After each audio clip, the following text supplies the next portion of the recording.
6D, 5D, 6E, 7C, 8B, 9C, 10A, 11C, 12B. For 13, you get 5.75. 14 is 4. And 15 is 87.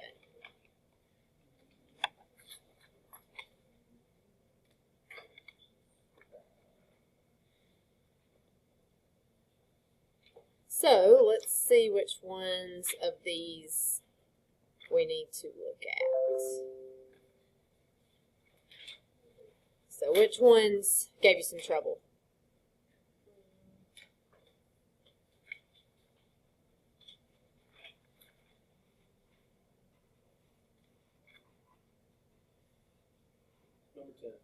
Okay, let's look at 10. Alright, so 10. Oh, 10. Which one is the same as 10? 3. Okay.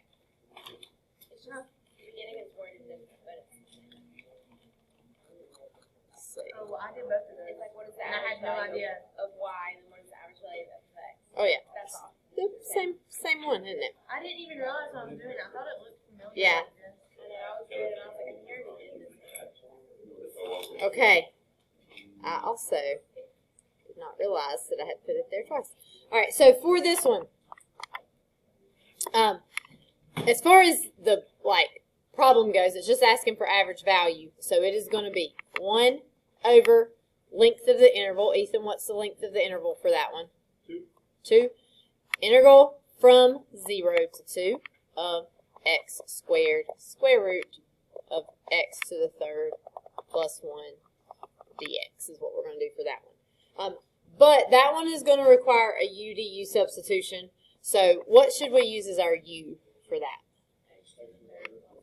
X to the third plus 1 is our u. So our du is going to be 3x squared dx. So for this, I've got my x squared, I've got my dx, but I don't have the 3. So what should I do? Good. Put a 3 inside, as long as we also put the 1/3 out front. We get there.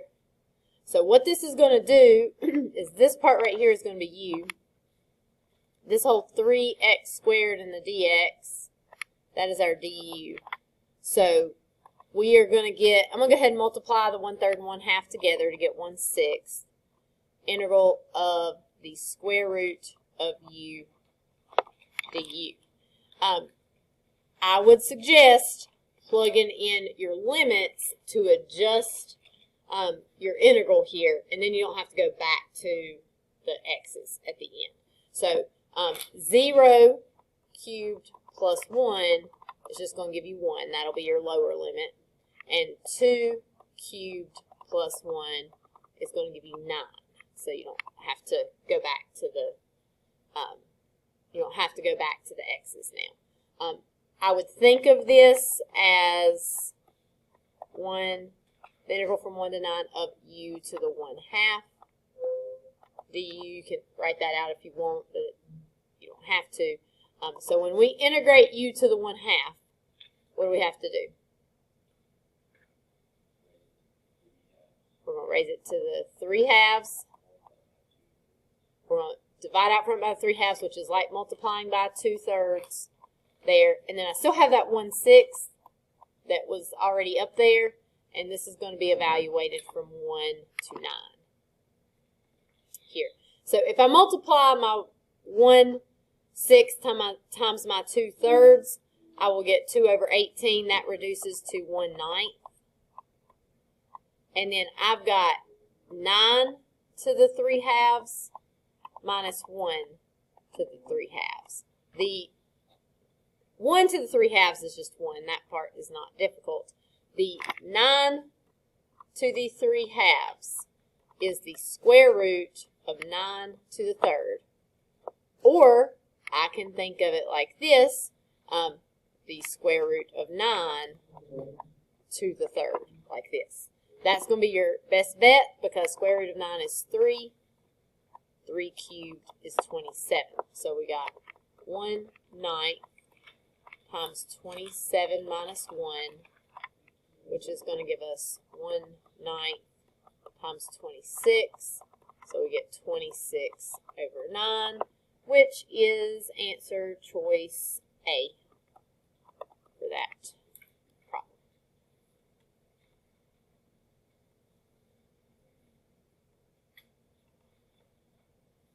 Okay, which other ones do we need to look at? Yeah.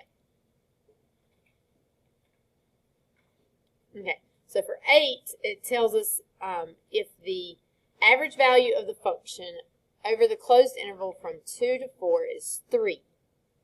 And if f is greater than or equal to 0 for all x in 2 to 4, what is the area of the region enclosed by the graph of y equals f of x equals 2, and x equals 4, and the x-axis? So in this case, they don't give you the function f, right?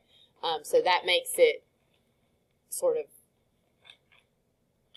difficult to figure out what to do here, because if they had given you f, you probably would have had an easier time figuring this out, especially if it was calculator active and they gave you f. But the question, it tells us that we're looking at a graph from 2 to 4, and we have some function f, and it's above the x-axis for the whole time because it tells us f of x is greater than or equal to 0. So I'm just going to draw in something here. It doesn't matter what we put for our f of x. And so the question says, what is the area of the region enclosed by the graph of f of x, the lines x equals 2, which is this vertical line right here, the line x equals 4, which is this vertical line right here, and the x-axis. So it wants to know the area of this part right here. Okay, how would we represent that with some calculus? What? Integral from 2 to 4 of f of x dx. That's what the question's asking us for, right? What information do they give us that will be helpful in finding that? Average value, right? It says the average value of the function over the closed interval from 2 to 4 is 3. How do we find average value? Right. So we do 1 over, in this case, 2, that's our length of our interval, times the integral from 2 to 4 of f of x dx, which should give us the average value, which in this particular case is 3. All right, so if I want to find this, what do I need to do to get that right there by itself? Divide by 1/2, or that is the same as multiplying by 2, because dividing fractions is easy as pie. We're going to flip the second and multiply, and we'll just get 6 as our answer for that. Also, think about what we thought about algebraically, or not, geometrically. We said that if you're doing average value, it is like you are trying to get a rectangle that has the same area as that yellow region right there. So like it's something like this. Well, you already know that the average value here is 3, right? That's the height of this rectangle, and the width of this is 2. So 3 times 2 is 6. That should be the same area as that area under the curve for that. The actual calculations you're doing are super easy on that. The thinking about what it's asking for is much more difficult. Okay. Any others that you guys want to look at? 4?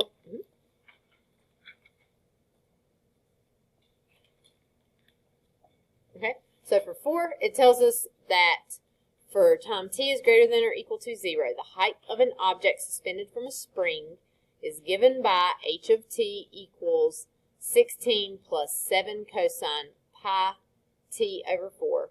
What is the average height of the object from t equals 0 to t equals 2? So, it's asking for the average height, and it gives us the height equation.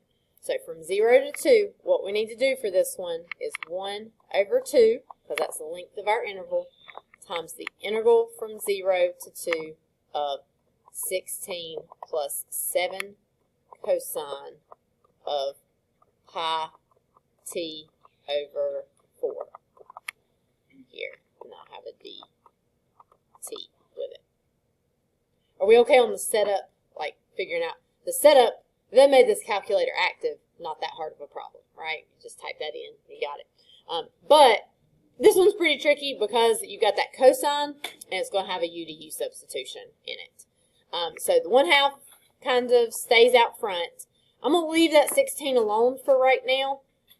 What I'm going to end up doing is integrating 16 separate from the 7 cosine pi t over 4. In fact, I might even want to do that. Like, might want to write it this way. I'm going to have 0 to 16 dt. I'm going to integrate that separately from this. And I'm going to even do this. I'm going to take the 7 on the outside, integral from 0 to 2 of cosine pi t over 4.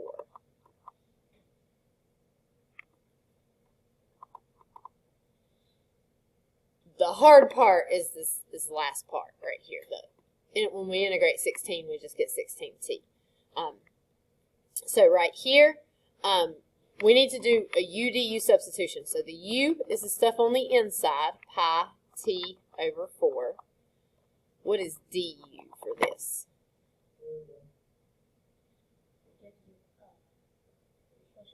I don't have to do quotient rule on this, because this could be written as pi over 4 times t, because pi is a number, right? So it's like having, if we just had t over 4, it'd be 1/4 t, right? In this case, we got pi over 4 times t. So when I take the derivative of this, I just get pi over 4 dt, which is a number. So it's okay that I've got that. It doesn't actually have a variable because pi is a number. So I need to multiply by pi over 4 here with my dt. But if I do that, what do I have to do out front? I've got to multiply by 4 over pi. I've got to flip it there. So this part right here is my u. This part right here is my du. And so I've got, I almost even hate to mess with this first part because it is very simple, and then the other part's going to be much less simple. So, but let's just go ahead. I'm going to kind of distribute this 1/2 so I can do like this part more easily and then deal with the other part over here. So I got 1/2, and then I've got 16t evaluated from 0 to 2. I'm going to keep working with that. Like, I want to get that done before I mess over here. So I got 1/2. I got 16 times 2 minus 16 times 0. So I just get half of 16 times 2, which is going to give me 16 right here. So that first part just gives you 16. The second part over here, if I'm distributing this 1/2 over here, that means I've got 1/2 times 4 over pi times 7. I'm going to put that 7 over 1 right there. We'll combine those here in a second. The integral of cosine of u du. And I'm going to go ahead and change my units, or change my limits right here. So if I plug in 0 right here, pi over 4 times 0 will just give me 0. If I plug in 2, pi over 4 times 2 will give me pi over 2 right here. So when I put all this stuff together, that 4 and that 2 will reduce. I will get 14 over pi. And what do we get when we integrate cosine? Sine. So I get sine of u from 0 to pi over 2. So I'm going to get 14 over pi times sine of pi over 2 minus sine of 0. And we all know and love our unit circle. Pre-cal had to start it today. So we got 0, we got pi over 2 here. The coordinates at this point are 1, 0. Right here we got 0, 1. What is sine of pi over 2? 1. So we got 16 plus 14 over pi times 1. And what is sine of 0? 0. So we just end up with 16 plus 14 over pi.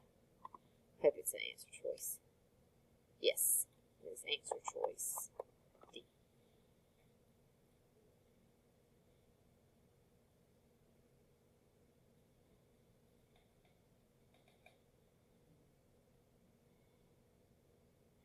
I think this is one of the good things about calculus, though. Like, we're doing average value, but we had to practice a lot of U to U, so it helps you hopefully keep from forgetting all of those things that we've done in the past that I know we're in danger of forgetting. There. Okay, let's move on from this.